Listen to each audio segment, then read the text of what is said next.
Hey everybody, this is the full review for the LEGO Daily Bugle. Alright everybody, this right here is the full Daily Bugle. So we will be reviewing it from bottom to top. Starting right here at the bottom, we have the kind of waiting room lobby area. Coming out of the ground right here, we have Sandman. This is a really nice build here. It's got this whole kind of tornado of sand coming up from out of the concrete, which is really cool.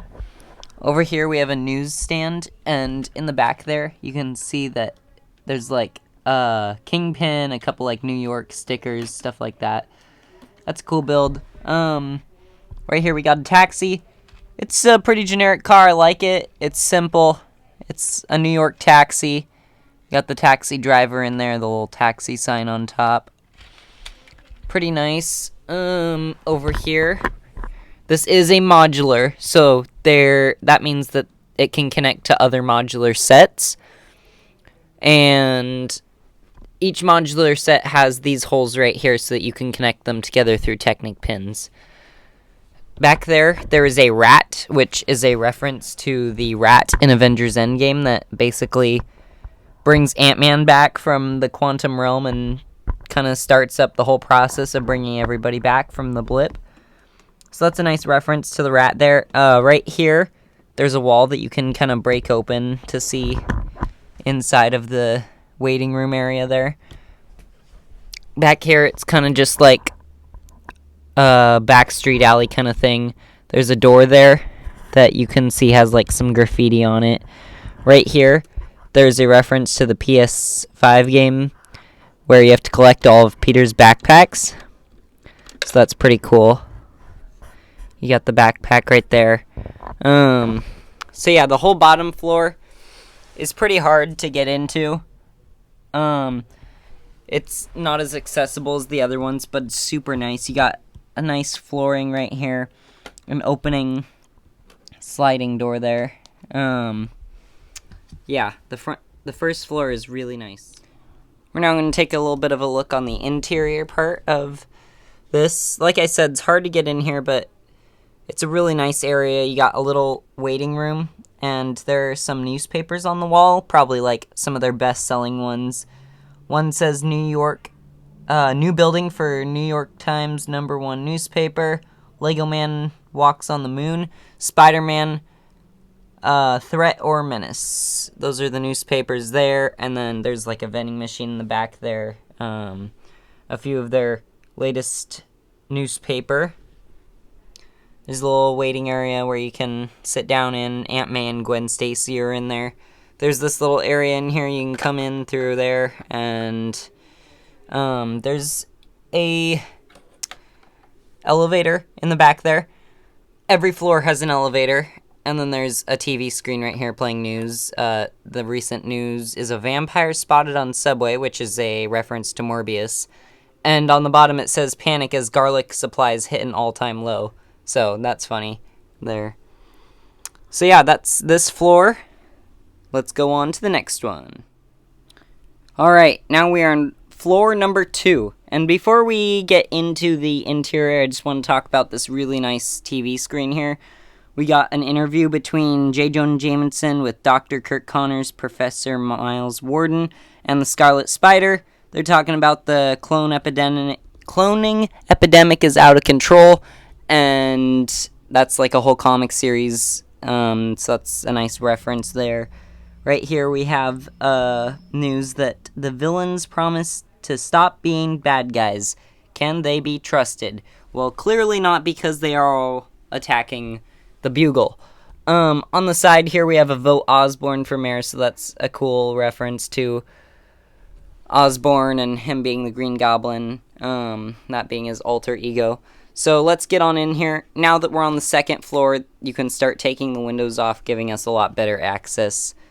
The first thing that we see in here is a little coffee bar. It's really nice. These newspapers on the wall are all references to the Tobey Maguire films. It says Doc Ock still at large, Spider-Man no more, and Times Scare. Those are all newspapers in the Tobey Maguire films. Right here we got one that says, "Who is Spider-Man?" There's one over here that says, "City power blackout, we need Electro." There's one over here that says, "Rhino escapes from the zoo." There's one that's a reference to Daredevil in here. It says, "Nelson and Murdoch win big lawsuit." So that's a reference to Daredevil being a lawyer and they won the lawsuit. Whatever, you know. In here we have a few like TV screens that they're looking at. From the back here you can kind of see the other newspaper. It's a reference to Who is Spider-Man Unmasked. On this floor we get like kind of a little balcony up here. But it kind of is continued in the next floor. So yeah, it's a nice little office area. We got two guys working in here. There's the elevator back there. One of those water stations. So, cool. Right here we have floor number 3. And on this floor we have this whole scene where Green Goblin is kind of flying through the windows, breaking everything. It was a really fun part to build, and it is also very complex. It's hanging on by little ball joints, so you can easily frame it however you want to, but it looks super cool. So now let's get into the interior here.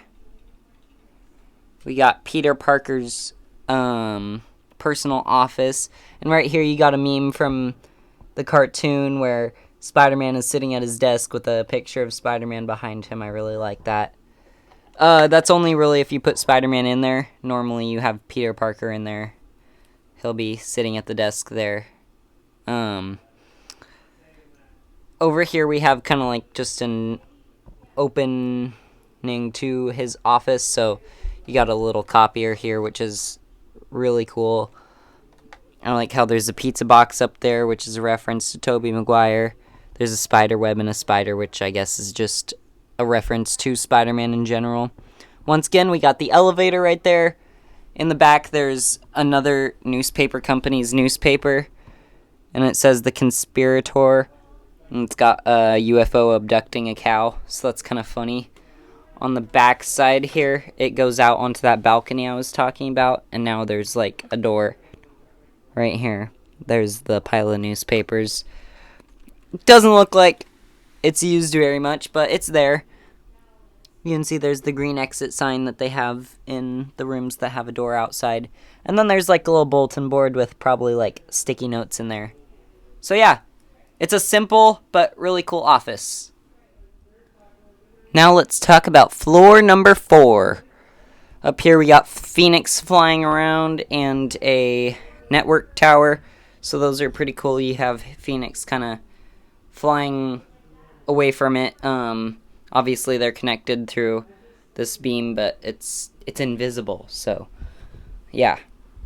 Back here we got a water tower. There's a Miles Morales sticker, which is a reference to the Spider-Verse films, where Miles is putting stickers where his dad can never find them. That's why I got Miles right here.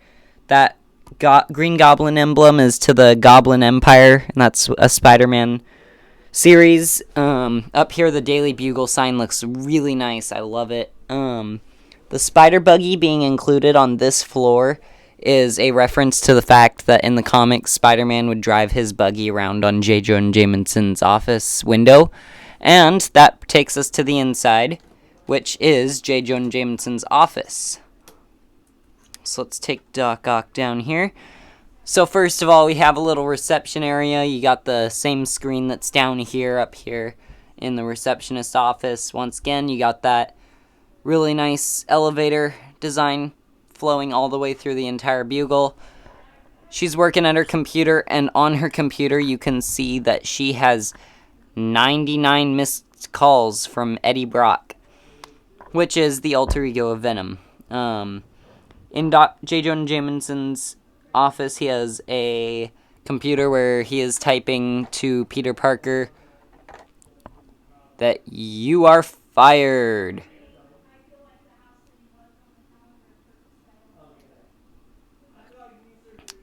Back in there, he's working at his desk, and there's like a little trophy case back there. Really simple area, but it looks super nice with the two different colors kind of blending together. It's got a whole wall between it with windows, and it just looks really nice all together. Now, just talking about the whole thing in general, I love this set. It was a lot of fun to build. It gets very repetitive as you build it. Obviously, there's a lot of windows and gray pieces, but I like it. You can tell that each section is like one major build, so each office level was a few bags, and you knew what you were building, and you got excited once you got to finally add it to the rest of the tower. I really like how they use these rail pieces, gear pieces right here for the siding on every spot. It looks super nice. The fire escape route flows really nice together, and at the bottom here you can drop it down, have everybody be evacuated. One thing about the fire escape route that's kind of disappointing is there's no actual way to get in. So I guess the only way is to get on the roof and then go all the way down, which is kind of dangerous for the people in this floor, but whatever. These little spikes that they got at the top here, really nice design. I will be talking about the minifigures in a different video, so check that one out once it comes out. It'll be out in very, very soon. Back here, there's like a Just the Facts sign that's kind of falling apart. There's a little bird on an air vent, so that's cool. Everything in this set is perfectly thought out, and it is just the perfect set if you love Spider-Man. So once the minifigure set comes out, the minifigure video comes out, go watch that, and I will see you then. Peace.